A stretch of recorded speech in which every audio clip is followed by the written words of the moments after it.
Welcome back to My Software Tutor.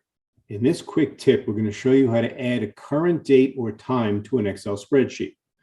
Whether you're on Mac or Windows, you're going to use Control semicolon to pop in the date.